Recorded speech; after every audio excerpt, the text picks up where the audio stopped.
Video में दी गई जानकारी न्यूज़पेपर और इंटरनेट पर उपलब्ध जानकारी के आधार पर है। इंस्टाग्राम इस पे सच या झूठ का दावा नहीं करता। वीडियो में दिखाई गई फुटेज और फोटोज उदाहरण के तौर पर दिखाई गई है।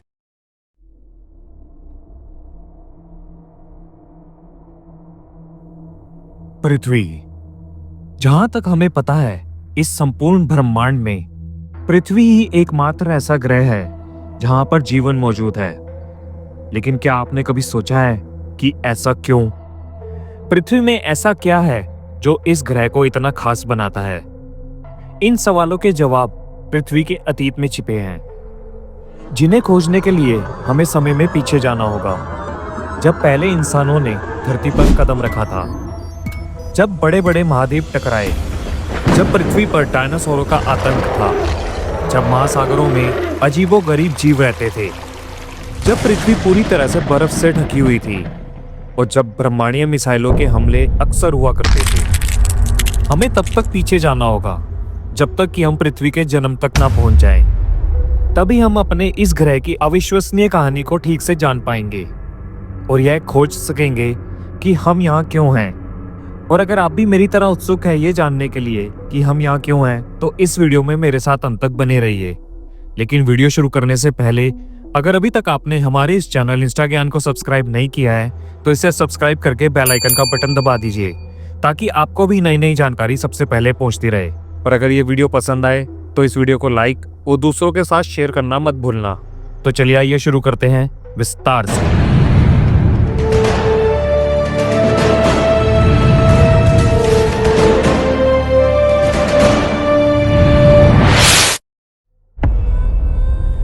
दोस्तों, हमारी यात्रा लगभग 5 अरब साल पहले शुरू होती है, परंतु यहाँ अभी तक हमारी सुंदर नीली पृथ्वी का कोई भी नामो निशान मौजूद नहीं है। यहाँ सिर्फ एक नवजात तारा है जो आगे चलकर हमारा सूर्य बनेगा। क्योंकि ये तारा अभी धूल और गैस के बादलों से घिरा हुआ है, जिसे पूर्ण रूप से सूर्य बनने में अभी काफी वक्त लगेगा। लगता है हम बहुत जल्दी आ गए, क्योंकि पृथ्वी का निर्माण तो अभी शुरू भी नहीं हुआ। पर यदि हम समय को तेज करें तो हम देख सकते हैं कि गुरुत्वाकर्षण बल इन छोटे छोटे धूल के कणों को बड़े बड़े विशाल पत्थरों में बदल रहा है। यह असंभव सा लगता है, लेकिन क्या सच में हमारी पृथ्वी का निर्माण केवल धूल और पत्थरों से बना हो सकता है? खैर, लाखों वर्ष तक गुरुत्वाकर्षण इन पत्थरों को खींचकर इकट्ठा करता है और धीरे धीरे ये आज की पृथ्वी का आकार लेने लगता है। उस समय के सूर्य की परिक्रमा करने वाले कम से कम 100 ग्रहों में से एक। लेकिन 4.5 अरब साल पहले हमारा ग्रह नरक की तरह दिखता था। घर जैसा तो बिल्कुल भी नहीं। करीब से देखने पर तापमान 1200 डिग्री सेल्सियस से भी अधिक था। यहाँ हवा नहीं है, सिर्फ कार्बन डाइऑक्साइड, नाइट्रोजन और जल वाष्प हैं। यह ग्रह अभी इतना गर्म और जहरीला है कि अगर हम इसके जरा सा भी करीब गए तो सेकंडों में जलकर राख हो जाएंगे। क्योंकि अभी नवजात पृथ्वी उबलते हुए तरल चट्टान का गोला है और यहाँ अभी तक कोई ठोस सतह मौजूद नहीं है।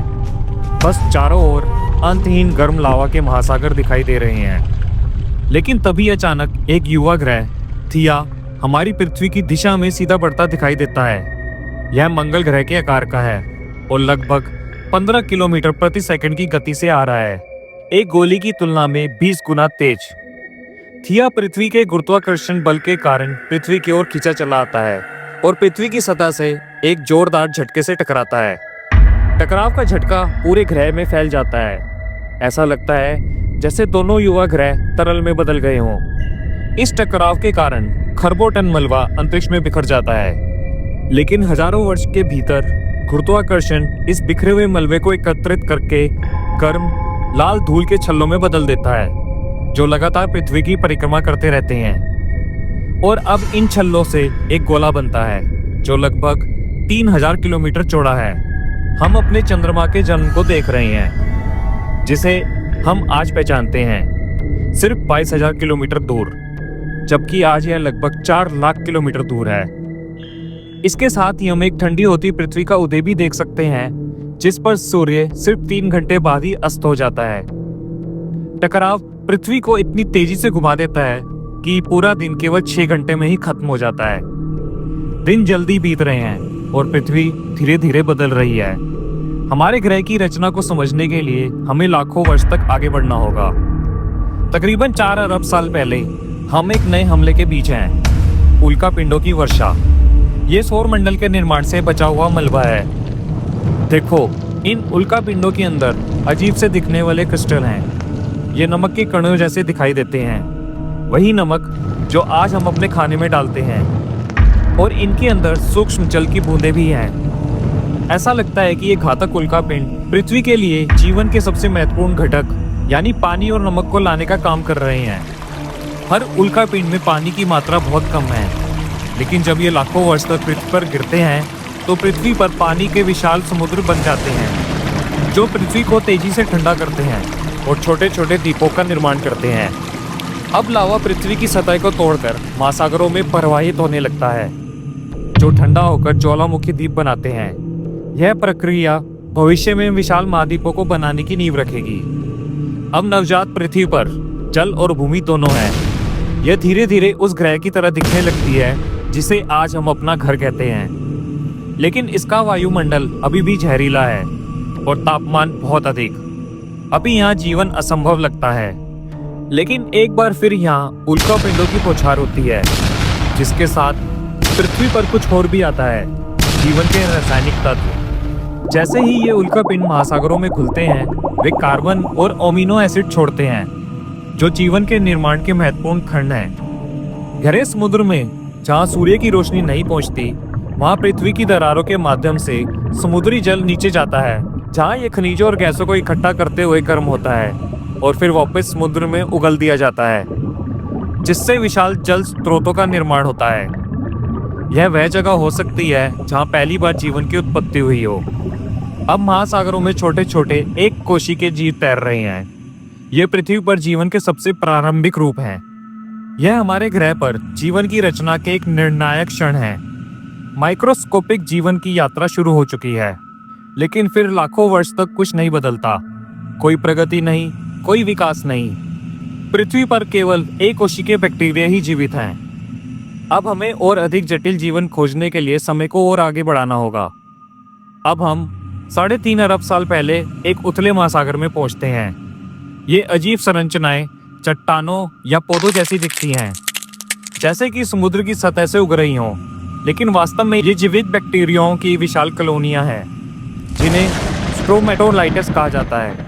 ये एक जादू जैसा लगता है, जो सूर्य के प्रकाश को भोजन में बदल सकते हैं। इस प्रक्रिया को प्रकाश संश्लेषण कहा जाता है, जो सूर्य की ऊर्जा का उपयोग करके कार्बन डाइऑक्साइड और पानी को ग्लूकोज यानी शक्कर में परिवर्तित करती है। बिल्कुल वही शक्कर जिसे आज हम अपनी चाय या कॉफी में डालते हैं। और इस प्रक्रिया से एक और महत्वपूर्ण गैस का निर्माण होता है, यानी ऑक्सीजन का। समुद्र में धीरे धीरे ऑक्सीजन की मात्रा बढ़ने लगती है। ऑक्सीजन समुद्र जल में मौजूद लोहे के कणों को जंग के रूप में बदल देती है, जो समुद्र की सतह पर जमा होकर बड़ी बड़ी विशाल लोहे की समुद्री चट्टानों को बनाते हैं। भविष्य में हम इन चट्टानों का उपयोग पुल, जहाज और गगनचुंबी इमारतें बनाने के लिए करेंगे। जैसे जैसे स्ट्रोमेटोलाइटस और अधिक ऑक्सीजन उत्पन्न करते हैं, हमारा वायुमंडल बदलने लगता है। क्या आप जानते हैं कि आज हम जिस हवा में सांस लेते हैं, वे इन प्राचीन बैक्टीरियाओं के बिना संभव नहीं होती। खैर, अगले 2 अरब वर्षों में ऑक्सीजन का स्तर लगातार बढ़ता है और धीरे धीरे पृथ्वी पर दिन भी लंबे होने लगते हैं। अब एक दिन कम से कम 16 घंटे का हो गया है। पृथ्वी का निर्माण एक धीमी प्रक्रिया है, क्योंकि अभी इसे आकार लेने में बहुत समय लगेगा। इसलिए हम समय को आगे बढ़ाकर 1.5 अरब साल पहले पहुंचते हैं। पृथ्वी के निर्माण से लेकर लगभग 3 अरब वर्षों के बाद भी अभी तक पृथ्वी पर कोई जटिल जीवन नहीं है। कोई पौधे नहीं, कोई डायनासोर नहीं, यहाँ तक कि कोई इंसान भी नहीं। लेकिन पृथ्वी के पास कुछ ऐसा है जो इसे अन्य ग्रहों से अलग बनाता है। एक अदृश्य शक्ति जो धीरे धीरे सब कुछ बदलने वाली है। हमारा ग्रह अब नीला सुंदर गोला है, जिस पर चारों ओर ज्वालामुखी द्वीप बिखरे हुए हैं। लाखों वर्षों में हम देखते हैं कि कुछ अदृश्य शक्तियां इन द्वीपों को इधर उधर खिसका रही हैं। यह शक्ति पृथ्वी की गहरी सतह में छिपी हुई है। हमारी पृथ्वी की पपड़ी यानी क्रस्ट विशाल टुकड़ों में बटी हुई है, जिन्हें टेक्टोनिक प्लेट्स कहा जाता है। इसके नीचे पृथ्वी का कोर सूर्य की सतह से भी अधिक गर्म है, यानी इतनी गर्मी है कि जो चट्टानों को पिघलाकर उनमें हलचल पैदा कर देती है। इस हलचल के कारण प्लेट्स इधर उधर खिसकती हैं और इनके साथ महासागर और द्वीप भी खिसकते रहते हैं। लाखों वर्ष तक यह प्रक्रिया चलती रहती है और धीरे धीरे छोटे छोटे द्वीप एक दूसरे से जुड़कर एक विशाल महाद्वीप का निर्माण करते हैं। तकरीबन 400 मिलियन वर्षों के बाद हम देखते हैं कि एक नया महाद्वीप आकार ले चुका है, जिसे पेंजिया महाद्वीप कहा गया। पेंजिया के चारों ओर फैले उतले समुद्र में स्ट्रोमाटोलाइटस अभी भी काम कर रहे हैं, लगातार ऑक्सीजन को वायुमंडल में छोड़ रहे हैं। इस समय पृथ्वी का तापमान घटकर सिर्फ 30 डिग्री ही रह गया है और दिन भी 18 घंटे लंबे हो चुके हैं। अब पृथ्वी मंगल ग्रह जैसी दिखती है, लेकिन यहाँ पर जीवन की तलाश में हमें अभी और आगे जाना होगा। तकरीबन 350 मिलियन साल पहले पृथ्वी के अंदर से उठने वाली एक जबरदस्त शक्ति इसके महाद्वीपों को चीरने लगती है। ऐसा लग रहा है जैसे पूरी दुनिया बिखर रही हो, और ऐसा करने वाली एक ही शक्ति हो सकती है, वो है गर्मी। गहरे कोर से निकलने वाली गर्मी महाद्वीपों को पिघलाकर तोड़ रही है और इसे कमजोर बना रही है। धीरे धीरे यह महाद्वीप कई टुकड़ों में टूट जाता है। इस विभाजन से ज्वालामुखी जन्म लेते हैं, जो वायुमंडल में तेजी से कार्बन डाइऑक्साइड छोड़ते हैं। जब यह गैस जल वाष्प से मिलती है तो यह एसिड वर्षा बनाती है। धरती पर मौजूद चट्टानें इस वर्षा को सोख लेती हैं और इसके साथ कार्बन डाइऑक्साइड को भी अवशोषित कर लेती हैं। क्योंकि इस समय पृथ्वी की सतह पर बहुत अधिक चट्टानें हैं, वे इतनी मात्रा में कार्बन डाइऑक्साइड सोख लेती हैं कि वायुमंडल में इसकी मात्रा बहुत कम हो जाती है। अब पृथ्वी की सतह सूर्य की गर्मी को रोकने में सक्षम है। परिणाम स्वरूप तापमान तेजी से गिरने लगता है। केवल कुछ हजारों वर्षों में तापमान गिरकर -50 डिग्री तक पहुंच जाता है, जिससे पृथ्वी पूरी तरह से बर्फ से ढक जाती है। यह एक ऐसी घटना है जिसे वैज्ञानिक स्नोबॉल अर्थ कहते हैं। यह पृथ्वी के इतिहास का सबसे लंबा और सबसे ठंडा हिमयुग था। 4 किलोमीटर मोटी बर्फ की चादरें पूरे ग्रह को घेर लेती हैं। सूर्य की रोशनी इस बर्फ से टकराकर वापस अंतरिक्ष में चली जाती है और पृथ्वी और अधिक ठंडी होती रहती है। क्या आप यकीन करेंगे कि पहले हमारा ग्रह आग के गोले की तरह था और अब यह पूरी तरह से बर्फ का गोला बन चुका है। लेकिन यह हमेशा के लिए नहीं रहेगा।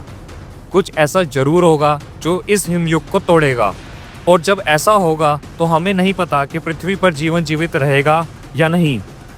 सतह बर्फ पर जमी हुई है, लेकिन पृथ्वी का कोर अभी भी सूर्य की सतह से अधिक गर्म है। ज्वालामुखी लगातार फूट रहे हैं, लेकिन उनकी गर्मी और शक्ति इस बर्फीली दुनिया पर कोई असर नहीं डाल पा रही। लेकिन कुछ और भी हो रहा है।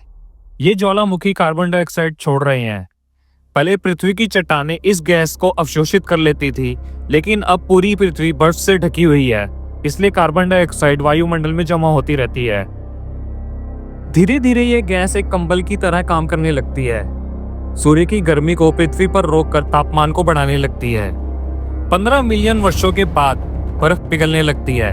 बर्फ के वजन से दब चुकी पृथ्वी की पपड़ी अब ऊपर उठने लगती है, जिससे चट्टानों में दरारें पड़ती हैं और अब और भी अधिक ज्वालामुखी सक्रिय हो जाते हैं। ये ज्वालामुखी और अधिक कार्बन डाइऑक्साइड छोड़ते हैं, जिससे तापमान तेजी से बढ़ने लगता है। गर्मी बढ़ती है, ऑक्सीजन का स्तर आसमान छूने लगता है और अचानक बर्फ की यह मोटी चादर तेजी से पिघलने लगती है। अब हमारी पृथ्वी एक नए युग में प्रवेश कर रही है।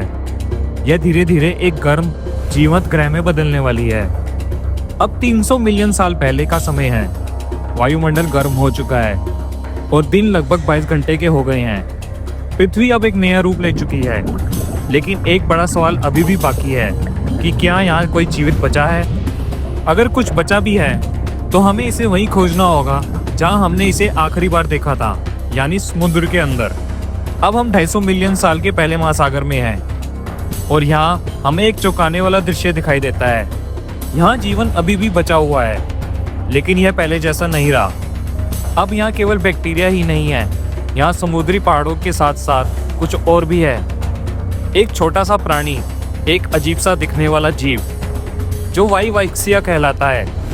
यह पहला बहुकोशिकीय जीव है और यह अकेला नहीं है। अब हम पृथ्वी के सबसे महत्वपूर्ण युग में प्रवेश कर रहे हैं, यानी कैम्ब्रियन विस्फोट में। ऑक्सीजन का स्तर बढ़ने से जीवों का आकार भी बढ़ने लगा है और अब हम समुद्री जीवों पे कठोर कंकाल और कवच को विकसित होते देख रहे हैं। यहीं से जीवन की असली दौड़ शुरू होती है। पृथ्वी के इन महासागरों में अब लाखों जीवों की नई प्रजातियां हैं। कुछ छोटे छोटे कीड़े जैसे, कुछ स्पंज जैसे, तो कुछ विशाल समुद्री शिकारी। यह रहा एनामलाकिस, 60 मीटर लंबा, बड़े नुकीले दांतों वाला एक राक्षस। यह सबसे बड़ा शिकारी है। इसके विशाल नेत्र और तेज पकड़ने वाले पंजे इसे महासागर का सबसे घातक शिकारी बनाते हैं। इसके सामने एक छोटा सा ट्राइलोबाइटस भागने की कोशिश कर रहा है, लेकिन यह खुद को बचा नहीं पाता। एनामलाकिस इसे अपने मजबूत पंजों से पकड़ लेता है और चीर कर खा जाता है। पृथ्वी का महासागर अब एक युद्ध क्षेत्र बन चुका है, जहां शिकारियों और शिकार के बीच अंतहीन संघर्ष होता रहता है। लेकिन इन महासागरों में एक और दिलचस्प चीज हो रही है। एक बहुत ही छोटा जीव, सिर्फ 5 सेंटीमीटर लंबा, यह पाइकिया है। दिखने में यह साधारण सा लग सकता है, लेकिन इसके अंदर बहुत कुछ खास है। इसमें पहली बार रीढ़ की हड्डी विकसित हो रही है। यह रीढ़ की हड्डी लाखों वर्षों में विकसित होकर मछलियां, डायनासोर, पक्षियां, स्तनधारी और अंत में इंसानों में बदल जाएगी। यह एक ऐतिहासिक क्षण है। अब जीवन का विकास एक नई दिशा में बढ़ रहा है। अब हम 200 मिलियन साल पहले हैं। पृथ्वी का वायुमंडल लगभग वैसा ही हो गया है जैसा आज है, लेकिन भूमि अभी भी वीरान है। कोई पेड़ पौधे नहीं, कोई जानवर नहीं। पर ऐसा क्यों? इसका जवाब है सूर्य। इस समय सूर्य धरती पर जीवन का सबसे बड़ा खतरा है। सूर्य की घातक किरणें, जिससे बचने के लिए जीवन को एक ढाल चाहिए। 50 किलोमीटर ऊपर वायुमंडल में कुछ अजीब हो रहा है। ऑक्सीजन सूर्य के रेडिएशन से मिलकर एक नई गैस बनाता है, जिसे ओजोन कहा गया। धीरे धीरे ये ओजोन वायुमंडल में जमा होकर एक परत बना लेती है, जो सूर्य की घातक किरणों को रोकने का काम करती है। अब पहली बार पृथ्वी की सतह पर जीवन संभव हो सकता है। धीरे धीरे छोटे छोटे पौधे उगने लगते हैं। पहले छोटे मॉस, फिर विशाल फन, लेकिन फिर कुछ और होता है। पानी के अंदर कुछ अजीब सा जीव तैर रहा है। यह कोई साधारण मछली नहीं है, यह टिकटालिक है। यह पहली मछली है जिसकी हड्डियां ऐसी हैं जो पैरों में विकसित हो सकती हैं। धीरे धीरे ये पानी से बाहर निकलने लगती हैं। इसके मजबूत पंख अब छोटे छोटे पैरों में बदलने लगते हैं। यह वही क्षण है जब पहली बार किसी जीव ने भूमि पर कदम रखा। यहीं से डायनासोर, स्तनधारी और अंत में इंसानों का सफर शुरू होगा। अब हम 200 मिलियन साल पहले हैं। टिकटालिक जैसे जीव भूमि पर आ चुके हैं और धीरे धीरे रेंगने वाले जीव यानी रेप्टाइल्स में विकसित हो रहे हैं। ये जीव अंडे देने लगे हैं, जिनमें पहले से ही पानी और पोषक तत्व मौजूद होते हैं। अब इन्हें पानी में अंडे देने की जरूरत नहीं है। इस नई प्रजनन प्रणाली ने इन प्राणियों को पूरी तरह से भूमि पर रहने की अनुमति दे दी। धीरे धीरे छोटे सरीसृप विशाल डायनासोरों में बदल जाते हैं। अब हम 200 मिलियन साल पहले हैं, यानी डायनासोर के युग में। डायनासोर इस नए वातावरण में पूरी तरह से हावी हो चुके हैं। कुछ विशालकाय हैं तो कुछ तेज शिकारी। यहाँ तक कि महासागरों और आकाश में भी इनके रिश्तेदार बस चुके हैं। लेकिन धरती पर कुछ और भी विकसित हो रहा है। स्तनधारी यानी मैमल्स। ये छोटे परंतु रात में सक्रिय रहने वाले जीव हैं, जो डायनासोर के राज में छिपकर जी रहे हैं। लेकिन फिर 65 मिलियन साल पहले कुछ ऐसा होता है जो पृथ्वी के इतिहास को बदल देता है। एक विशाल क्षुद्र ग्रह यानी एस्टेरॉयड, जो माउंट एवरेस्ट से भी बड़ा है, लगभग 70,000 किलोमीटर प्रति घंटे की गति से पृथ्वी की ओर बढ़ रहा है। यह सीधा युक्तान प्रायद्वीप यानी मैक्सिको में गिरता है। टकराव इतना भयानक है कि लाखों परमाणु बम्बों के बराबर ऊर्जा छोड़ता है। पृथ्वी पर विनाश शुरू हो जाता है। हर जगह आग की लपटें, आसमान में धूल और राख, भूकंप और सुनामी पूरी दुनिया को हिला देते हैं। धीरे धीरे सूर्य की रोशनी पृथ्वी तक नहीं पहुंचती और तापमान तेजी से गिरने लगता है। वनस्पतियां मर जाती हैं और उनके साथ ये जीव भी, जो इन पर निर्भर थे। यानी अब तक विशाल डायनासोरों का भी अंत हो जाता है। अब पृथ्वी पर सबसे बड़े जीवों का अंत हो चुका है, लेकिन यह एक नए युग की शुरुआत भी है। अब छोटे स्तनधारी जीवों को फलने फूलने का मौका मिलता है। अब 47 मिलियन साल पहले छोटे स्तनधारी जीव बंदरों और एप्स में विकसित हो जाते हैं। अफ्रीका में कुछ विशेष प्राणी विकसित होते हैं। ये पूर्ण रूप से मनुष्य के पूर्वज हैं। धीरे धीरे ये जीव पेड़ों से नीचे उतरने लगते हैं, खड़े होकर चलना शुरू करते हैं और पहले औजार यानी टूल्स बनाना सीखते हैं। अब हम 150 मिलियन साल पहले पहुंचते हैं। ये होमो सेपियंस हैं, पहले इंसान जो अपने पैरों पर पूरी तरह से सीधा खड़े हो सकते हैं। 70,000 साल पहले कुछ इंसान अफ्रीका से बाहर निकलते हैं। और पूरी दुनिया में फैलने लगते हैं। धीरे धीरे ये अलग अलग संस्कृतियां और सभ्यताओं का निर्माण करते हैं। अब हम 20,000 साल पहले हैं। बर्फीले ग्लेशियर पिघलने लगते हैं और नदियाँ, झीलें और नए भूभाग बनने लगते हैं। 6,000 साल पहले हमारी पृथ्वी ठीक उसी रूप में आ चुकी है जिसे हम आज जानते हैं। और अब हम यहाँ हैं, मनुष्य पृथ्वी के इतिहास के सबसे बुद्धिमान प्राणी। दोस्तों, हमने 4.5 अरब साल पहले की यात्रा पूरी की है और अब हम अपने घर पृथ्वी पर खड़े हैं। लेकिन यह कहानी खत्म नहीं होती। पृथ्वी अभी भी बदल रही है, महाद्वीप अभी भी खिसक रहे हैं, ज्वालामुखी अब भी फूट रहे हैं और जलवायु अब भी बदल रही है। हम नहीं जानते कि भविष्य में पृथ्वी का क्या होगा। क्या मनुष्य यहाँ हमेशा रहेंगे या एक दिन हम भी डायनासोर की तरह विलुप्त हो जाएंगे। लेकिन एक बात तो तय है, पृथ्वी की कहानी अभी भी खत्म नहीं हुई। अभी भी और भी रहस्य खुलने बाकी हैं। अभी और भी खोजें की जानी हैं। अभी और भी बहुत कुछ आना बाकी है जो हमारी पृथ्वी को बदल सकता है। यह हमारा ग्रह है, यह हमारी कहानी है और यह तो सिर्फ एक शुरुआत है। दोस्तों, आज की वीडियो में बस इतना ही। अगर आपको मेरी ये वीडियो और मेरा ये प्रयास अच्छा लगा तो इस वीडियो को लाइक और दूसरों के साथ शेयर जरूर करें। और ऐसी ही दिलचस्प जानकारी जानने के लिए मेरे चैनल को सब्सक्राइब करना ना भूलें। जल्दी ही मिलते हैं एक और नई वीडियो, एक और नए टॉपिक के साथ। तब तक के लिए अपना ख्याल रखिए। धन्यवाद।